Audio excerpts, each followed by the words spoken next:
নদীর কুল নাই কিনার নাই নাইকো দরিয়ার পানি সাবধানে চালাইও মাঝি আমার ভাঙা তরিরে অকুল দরিয়ার বুঝি কুল নাই রে। কি ভাবছেন আমি নদীর ধারে এসে মনের সুখে গান গাচ্ছি? না, তাই না। আসলে এই গানটা বর্তমানে নোয়াখালীবাসীর জন্য একটু উল্টো হয়ে দাঁড়িয়েছে। যেমন রাস্তার কুল নাই কিনার নাই নাইরে রাস্তার সীমানা সাবধানে চালাইও ড্রাইভার তোমার ভাঙা গাড়িখানা। দর্শক, আমি এখন দাঁড়িয়ে আছি নোয়াখালীর প্রত্যন্ত অঞ্চল কবিরহাট উপজেলার একটি প্রধান সড়কে। আপনারা দেখতে পাচ্ছেন আমার পিছনে একটি সড়ক। এই সড়কেই প্রচুর পরিমাণ পানি জমে আছে, যে পানির কারণেই মানুষ চলাচল করতে একেবারেই বিঘ্ন করছে। আমার পিছনে দেখতে পাচ্ছেন একটি বড় বাজার, এটা কবিরহাট উপজেলার একটি বড় বাজার। সেই বাজারে মানুষ এভাবে যেতে হচ্ছে, বাজারের মাঝখানে প্রচুর পরিমাণ পানি জমে আছে। মানুষের দৈনন্দিন নিত্য প্রয়োজনীয় পণ্যগুলো ক্রয় করতে হলেও মানুষকে বাজারে যেতে হয়। গরু ছাগল মহিষ ভেড়া সব কিছু নিয়ে মানুষ বিপাকে আছে। এই নোয়াখালীর মাছের গ্যার, মানুষের বাড়ির পুকুর সবগুলো কিন্তু বেসে গিয়েছে। কোনটা পুকুর কোনটা বিল কোনটা খাল কোনোটাই কিন্তু ডিসাইড করা যাচ্ছে না, সবগুলো একই হয়ে যাচ্ছে।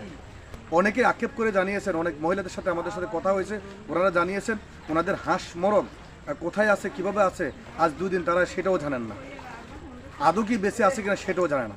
তো সব মিলিয়েই নোয়াখালীবাসী পানিবন্দী হয়ে আছে। আমরা আজকে নোয়াখালী জেলা প্রশাসনের সাথে কথা বলে জানতে পারছি, উনি আমাদেরকে জানিয়েছেন নোয়াখালীর যে পানি নিষ্কাশন হওয়ার এই মুহূর্তে কোনো ব্যবস্থা না থাকায় এটা কবে নাগাদ পানি নিষ্কাশন হয় সেটাও কিন্তু আদৌ বলা যাচ্ছে না। অন্যদিকেই মরার উপরে খাড়ার গা একটা নোয়াখালী ভাষায় কথা আছে।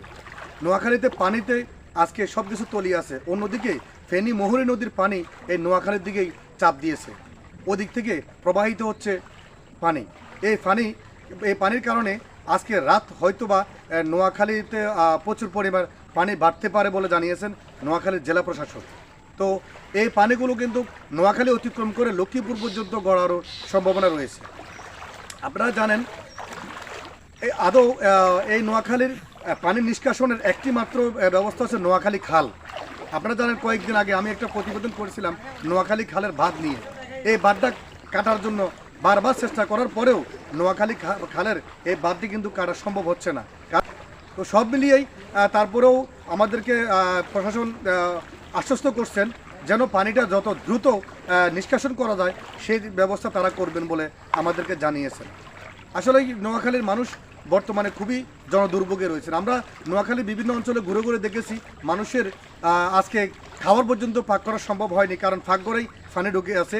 এবং আপনার আজকে থাকার জন্য অনেকের কষ্ট হয়ে যাবে, কারণ থাকার ঘরে পর্যন্ত পানি প্রবেশ করেই একেবারে খাটের উপর পর্যন্ত পানি ঢুকে পড়েছে। তো এই ছিল আমার কাছে নোয়াখালী থেকে বন্যা পরিস্থিতির সর্বশেষ। আপনাদেরকে আমরা পরবর্তীতে আরও আপডেট জানানোর চেষ্টা করব। ততক্ষণ পর্যন্ত সবাই ভালো থাকবেন, সুস্থ থাকবেন, নিরাপদে থাকবেন। নোয়াখালী থেকে মোহাম্মদ আবদুল্লাহ চৌধুরী, রূপালী বাংলাদেশ।